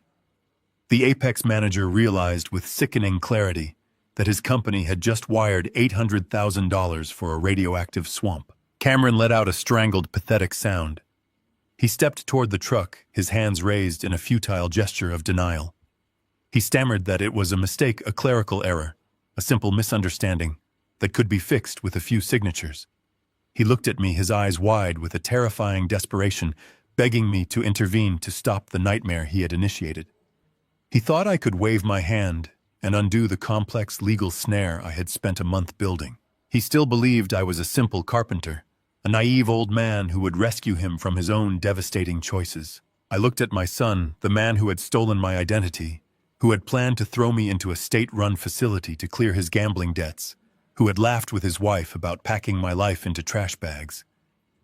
I looked at him and I felt nothing. No anger, no sorrow, just the empty, balanced silence of a completed audit. I told Cameron that there were no clerical errors. I explained that the coordinates were exact, the paperwork was flawless, and the transaction was legally binding. I told him that he had forged a master key to his own destruction. By naming himself the primary seller and guarantor of the toxic title, he had delivered exactly what he promised on paper, the mill parcel. He had executed the perfect scam only to discover that the prize he stole was a lethal liability. Monica, standing nearby in her expensive white coat, let out a sharp, hysterical scream. The facade of the wealthy, triumphant heiress shattered completely. She dropped her designer sunglasses and lunged toward Cameron, grabbing his arm and demanding to know what he had done. She yelled that they had spent the money, that the $800,000 was gone, wired to the violent private lenders to save his life. She screamed that they had nothing left, no leverage, no safety net, and now no property. Her voice echoed across the lawn, a harsh, jagged sound that cut through the idling noise of the bulldozers. The Apex site manager turned slowly away from the plat maps. He looked at Cameron with a gaze so dark and full of corporate malice that it seemed to lower the temperature of the air. He did not yell. He did not threaten physical violence. The men who work for Apex Developments do not need to raise their voices. He pulled his phone from his pocket and stated with terrifying calmness that he was calling his legal department. He told Cameron that by nightfall, Apex would freeze every single bank account associated with his name. He promised that they would seize his luxury apartment, his leased cars, and every asset he and Monica possessed. He vowed to file emergency civil suits for massive wire fraud, breach of contract, and malicious misrepresentation. He told my son that Apex would not stop until he was financially obliterated. Cameron stumbled backward, his breath coming in short, panicked gasps. He was watching his entire illusion of wealth evaporate, replaced by a devastating reality of infinite corporate debt. He looked at me, his eyes pleading, tears forming at the corners. He asked me how I could do this to my own flesh and blood. He asked me how a father could stand by and watch his son be destroyed. I did not raise my voice. I answered him with the chilling, absolute truth. I told him that I did not destroy him. I told him that I had simply stepped out of the way. He had built the trap. He had forged the signature. He had sought out the corporate predator, and he had eagerly taken the bait. I told him that he had sold my property, and now he had to enjoy the dirt. The site manager for Apex Developments had already delivered the corporate death sentence, but the true devastation was only just beginning to descend upon the property. The two men wearing the dark windbreakers with the federal agency letters printed across their backs stepped out from the shadow of their unmarked vehicle. They did not walk with the hurried and explosive anger of the construction manager. They moved with the terrifying, slow, and absolute certainty of the federal government. The gravel crunched beneath their heavy boots in a steady and rhythmic cadence that sounded like the ticking of a very large clock. The taller of the two agents reached inside his jacket and pulled out a thick stack of papers bound by a heavy metal clip. He approached my son. Cameron was already shivering, his breath coming in shallow and erratic gasps, his eyes darting frantically toward the tree line as if looking for a physical escape that simply did not exist. The agent stopped directly in front of Cameron and held out the stack of documents. He spoke in a flat, bureaucratic tone that carried perfectly across the quiet morning air, cutting through the low idle of the massive bulldozers. He informed my son that he was currently holding an official federal citation and a mandatory compliance order from the Environmental Protection Agency. He stated that the federal government had been monitoring the ownership transfer of the condemned mill parcel very closely due to its hazardous classification. The agent explained that federal environmental law was completely blind to personal intention and absolutely ruthless regarding financial liability. By forging his name onto the transfer deed and officially acting as the primary guarantor of the sale to secure the immediate wire transfer from Apex, Cameron had legally recorded himself as the sole title holder of the toxic land during the exact moment of the transaction. The agent pressed the heavy stack of documents into my son's trembling hands. He told Cameron that by executing the transfer, he had legally assumed total and inescapable responsibility for the $500,000 environmental cleanup lien. The agent clarified that this was not a simple fine that could be negotiated, ignored, or discharged in a standard bankruptcy court. It was a strict federal mandate. The government would freeze every banking account, garnish every wage, and seize every single asset tied to his social security number until the poisoned earth was entirely purified. My son stared down at the federal papers as if he were holding a live explosive device. He was trying to process the catastrophic mathematics of his own destruction. He had stolen $800,000 to pay off violent criminals, leaving his accounts entirely empty. Now he owed the United States government $500,000 that he absolutely did not have, and the federal agents were standing on his lawn to collect. The brief silence that followed the agent's words was violently shattered by a sound so shrill and venomous it made the moving crew flinch. Monica stood paralyzed for a fraction of a second as the reality of the federal debt crashed down upon her. The pristine white designer coat she wore suddenly looked like a ridiculous and pathetic costume. The lavish future she had spent months planning, a future built entirely on the foundation of my eviction and my financial ruin, evaporated into thin air. She did not rush forward to comfort her husband. She did not offer a single word of support, solidarity, or affection. Instead, she turned on Cameron with the vicious and desperate ferocity of a cornered animal realizing the trap had sprung. She closed the distance between them and shoved him hard in the chest with both hands. She screamed that he was an absolute and total failure. She yelled that he had promised her a luxurious life and a massive cash payout, but instead he had shackled her to a toxic wasteland and a lifetime of insurmountable federal debt. She began pacing back and forth across the crushed wildflowers, her hands tearing frantically at her perfectly styled hair. She shouted to the entire yard that she was not going to spend the rest of her life paying for his idiotic mistakes. She declared loudly that their marriage was a total sham, built on lies, fake wealth, and hidden debts, and she was absolutely not going to let a federal agency seize her own personal assets to clean up a radioactive swamp. The mask of the loving and supportive daughter-in-law completely disintegrated, revealing the hollow, parasitic core beneath.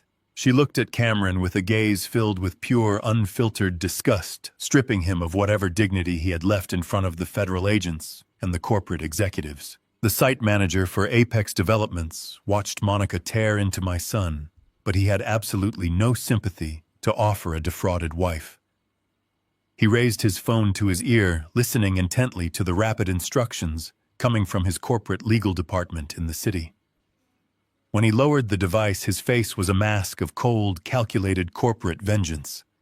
He stepped closer to Cameron, completely ignoring Monica's hysterical screaming and pacing. He told my son that Apex Developments was officially terminating all communications and that any future dialogue would occur strictly inside a federal courtroom. The manager announced that the company was filing an immediate lawsuit for malicious wire fraud, intentional misrepresentation, and severe breach of contract. He explained that their legal team was currently filing emergency motions with a judge to place permanent liens on Cameron's luxury apartment, his bank accounts, and his leased vehicles. The manager spoke with brutal, uncompromising clarity, stating that his corporation had infinite financial resources, and that they would spend the next decade litigating Cameron into absolute poverty. He promised that they would strip him down to his very bones to recover their stolen $800,000, plus damages, construction delays, and exorbitant legal fees. The corporate predator my son had greedily invited into my home had turned its massive, crushing jaws entirely onto him. Cameron was trapped in an impossible vice. Apex Developments was going to crush him from one side, and the federal government was going to crush him from the other. There was no escape. Cameron's knees gave out. He collapsed onto the damp grass, sinking into the mud created by his own luxury vehicle. The expensive cashmere sweater he wore was instantly stained with dark earth.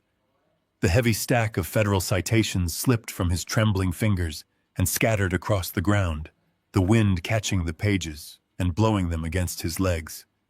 He was completely and utterly broken. The arrogant man who had called me just 3 days ago to coldly announce my eviction was entirely gone. In his place was a terrified, weeping child who suddenly realized the monster under the bed was real and it was coming to devour him. He looked up at me from the dirt. Thick tears were streaming down his pale cheeks, mixing with the sweat on his face. He reached a shaking hand out toward me and begged me to help him. He pleaded with me to use my connections as a commercial auditor to unravel the paperwork and fix the boundaries. He cried that he would go to federal prison, that the violent private lenders he owed money to would find out he was permanently ruined, that he had lost his wife, his freedom, and his entire future in a matter of minutes.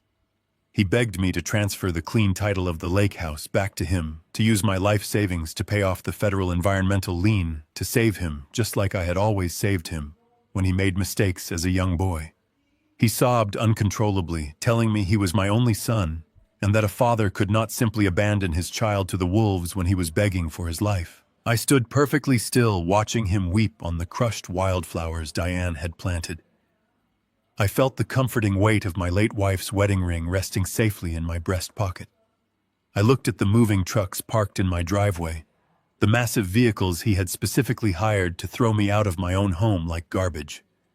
I looked at the heavy yellow bulldozers he had eagerly brought to tear down the sanctuary I had built with my own hands. I remembered the profound coldness in his voice when he called me a freeloader. I remembered the absolute lack of remorse he showed when he stole my social security number to fund his pathetic illusions of wealth. I did not reach down to help him up. I did not offer a single word of comfort, understanding, or forgiveness. I was no longer a father looking at a son. I was an auditor looking at a closed ledger. The debt had been incurred, the fraud had been committed, and the catastrophic penalty had been perfectly applied. I looked down at the pathetic creature sobbing in the mud and spoke with the cold, absolute finality of a man who has finished his work. I told him that he had sold my property. I told him to enjoy the dirt. 1 full month had passed since the heavy diesel engines of the bulldozers fell silent and retreated from my property. The morning air was crisp and carried the deep, familiar scent of pine and fresh water. I sat at the very edge of the old wooden dock, with my legs dangling casually over the dark water. A simple fishing rod rested lightly in my hands. The lake was a perfect mirror, reflecting the pale blue sky and the dense green tree line. There was no noise. There were no arrogant voices demanding my eviction. There were no moving trucks waiting to haul away my memories. The house stood proud and untouched behind me. It was a fortress that had withstood a violent siege without suffering a single scratch. I watched the tip of my fishing rod dip slightly as a small fish tested the bait. I did not pull the line. I simply watched the gentle ripple expand across the surface of the water. I was in no rush. I had all the time in the world. The deep and suffocating tension that had poisoned my days was completely gone. In its place was a vast and unshakable peace.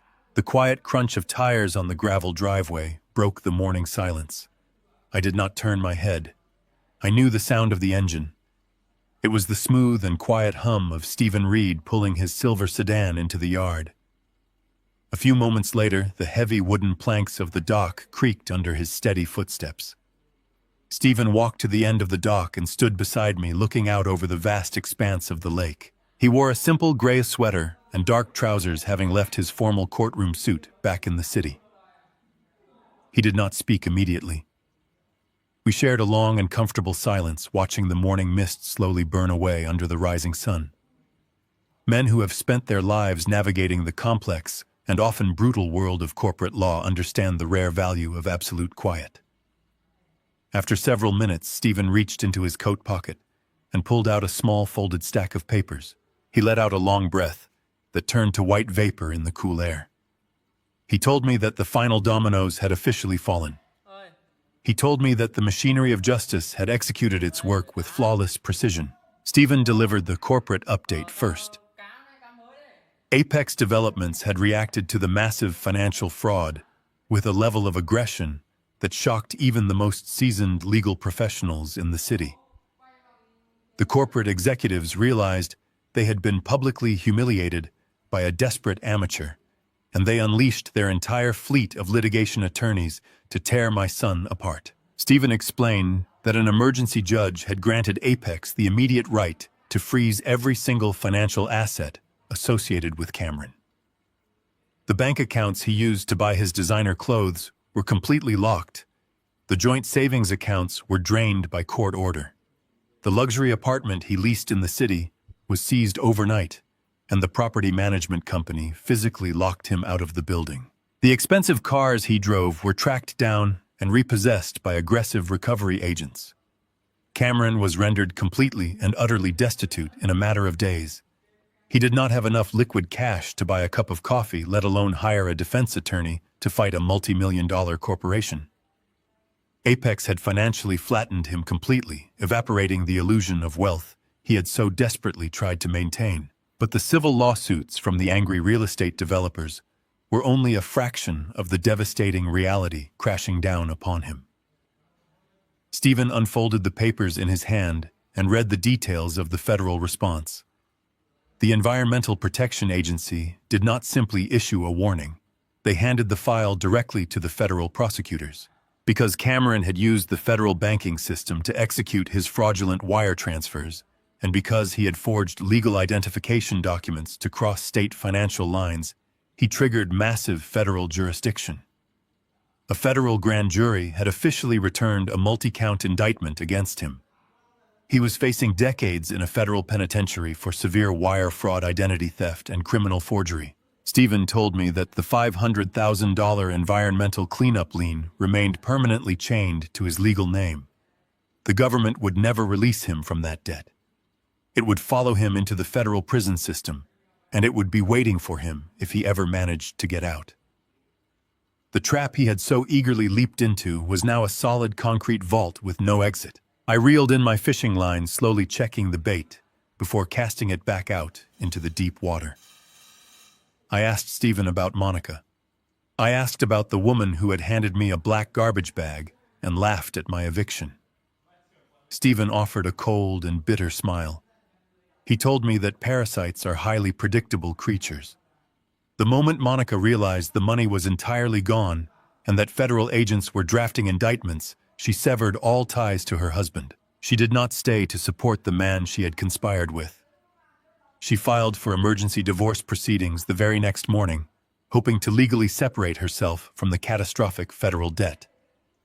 She packed her designer clothes into her expensive suitcases and fled the state, completely abandoning Cameron to face the wrath of the corporate lawyers and the federal prosecutors entirely alone. She ran like a coward, leaving my son completely isolated in a nightmare of their own making. I listened to the final accounting of my son's ruin. I did not feel a single ounce of pity. I did not feel the urge to intervene or offer mercy. The ledger was perfectly balanced. They had built a machine designed to destroy an old man, and the machine had simply turned around and devoured the creators. I thanked Stephen for his diligent work. I told him he was a good friend. He nodded his head, patted my shoulder, and walked slowly back up the dock toward his car. I was left alone again with the quiet lake and the morning sun. The air was clean. The water was calm.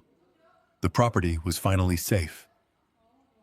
I sat back in my chair and watched the water ripple under the bright morning light, knowing that the storm was finally over. The poison had been completely extracted from my life, and I was entirely free to enjoy the profound beauty of the absolute silence. The evening sun had already dipped below the tree line by the time I walked back inside my home. The living room was bathed in the soft and fading light of dusk. I sat down in my favorite leather armchair near the stone fireplace Diane and I had built together. The house was a fortress of absolute quiet. There was no ticking clock, no hum of traffic, just the profound and settling peace of a space that had finally been purged of a toxic presence. When my cell phone vibrated against the heavy oak coffee table, the mechanical buzzing sounded harsh and unnatural in the silent room. I looked down at the glowing screen. It displayed an unknown number, but I knew exactly where the call was originating from. I reached out, picked up the device, and lifted it to my ear. An automated metallic voice informed me that I was receiving a collect call from a federal holding facility. The cold voice asked if I would accept the charges. I said yes quietly. I wanted to hear the final echo of the storm I had orchestrated. The line clicked, and the heavy echoing acoustics of a concrete room filled my ear. Then I heard the sound of weeping. It was a wet, ragged, and desperate sound. It was the sound of a man who had finally been stripped of every arrogant illusion he possessed. He called me Dad, his voice cracking and echoing through the sterile federal phone line. He begged me not to hang up. It was Cameron. His voice was completely devoid of the cruel corporate swagger he had worn on the day he tried to evict me. He sounded small, terrified, and entirely broken. He told me he was only allowed one phone call. He said he was sitting in a holding cell surrounded by cold steel and dangerous men. He begged me to contact Stephen Reed. He pleaded with me to use my savings to post his federal bail. He swore he had learned his lesson, that he was deeply and truly sorry, and that he would spend the rest of his natural life making it up to me if I would just rescue him one last time. He used the word family. He used the word blood. He wept into the receiver, telling me that a father could not leave his own flesh and blood to rot in a federal prison cage. He tried to pull on the invisible strings of paternal guilt that he had manipulated so easily and so ruthlessly for the past 30 years. He was hoping that beneath the cold execution of my legal trap, there was still a soft and vulnerable parent who could not bear to watch his child suffer. I listened to him cry. I did not interrupt him. I did not raise my voice, and I did not feel a single spark of righteous anger or vindictive joy. Gloating is for petty men who still crave validation from their enemies. I did not need validation. I simply felt the profound, sterile emptiness of a completed audit. The numbers were perfectly reconciled. The catastrophic liability was closed. When his sobbing finally reduced to a pathetic, ragged breathing, I spoke. My voice was calm, level, and possessed an absolute chilling clarity. I told Cameron that he was confusing biology with loyalty. I told him that sharing the same genetic code was nothing more than a biological accident. Blood does not make a family. Respect makes a family. Trust makes a family. Shared sacrifice and unwavering honesty make a family. I explained that true family does not steal a father's identity to finance a fraudulent and pathetic illusion of wealth. True family does not forge signatures to sell a sanctuary to a ruthless corporate predator. True family does not hand an old man a black garbage bag and order him off his own property with a smug smile. I spoke slowly, letting every single word sink through the telephone wire and into the cold concrete walls of his holding cell. I told him that I had spent my entire adult life providing a massive financial safety net for him. I told him that my constant protection had fundamentally corrupted him.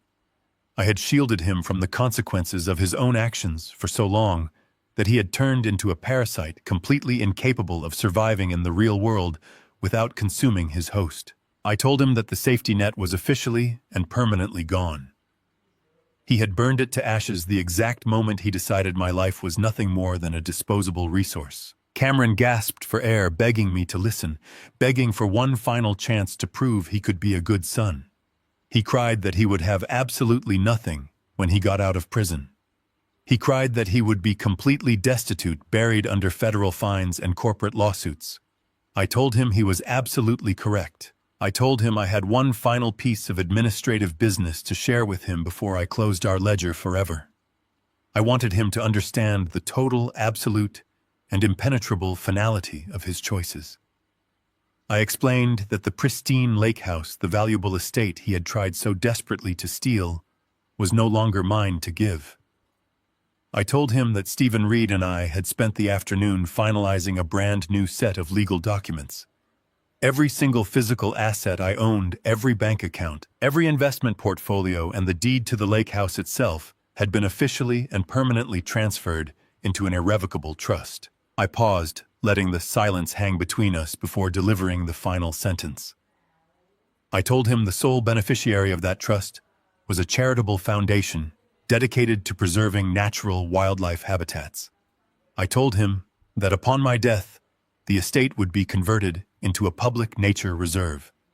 There was absolutely nothing left for him to ever inherit. The vault was empty. He had already stolen his inheritance, and he had spent every last penny of it buying a toxic swamp.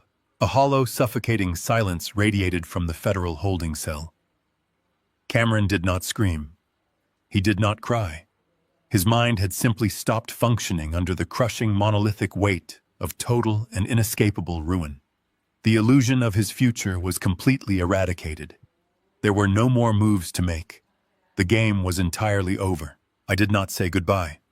I did not offer any final words of fatherly advice. I slowly pulled the phone away from my ear. I looked out the large living room window at the dark and calm water of the lake reflecting the silver light of the moon. I pressed the button on the screen and disconnected the call. I placed the phone gently on the wooden table. I stood up and walked away, leaving the past behind me forever. The sun had completely disappeared below the tree line, pulling the last bruised colors of dusk down with it. The lake outside my window turned into a smooth sheet of black glass, reflecting the scattered silver light of the early stars. I stood up from the leather armchair and walked slowly through the quiet rooms of my home. The silence was profound. It was no longer the heavy and suffocating silence of an impending storm. It was the deep and restorative quiet of a battlefield after the smoke has finally cleared and the enemy has been permanently defeated. I walked into the hallway and let my hand brush gently against the edge of the antique oak bookshelves. They were the exact shelves my son had wanted to smash into pieces just a few days ago. I traced my fingers over the spine of a worn, leather-bound novel that had belonged to my wife, Diane. I picked up a small framed photograph from the mantel. It showed Diane and me standing on the dock 30 years ago, our faces bright with the exhaustion and pride of building something permanent. I realized then that my son had never understood what this house actually was. He looked at the heavy timber walls and the stone fireplace and saw only a monetary value to be liquidated. Wealth is a highly dangerous and deceptive thing. When you build it with your own hands through sweat and endless sacrifice, it becomes a solid foundation. It provides shelter and stability for the people you love. But when it is simply handed to someone who has never bled to earn it, wealth transforms into an addictive poison. It rots their character from the inside out. I had tried to give my son a perfect life. I had tried to shield him from every struggle and every failure. I realized now that in doing so, I had accidentally starved him of the very adversity he desperately needed to become a decent and honorable man. I placed the photograph carefully back on the mantel. I did not feel any lingering sorrow or regret.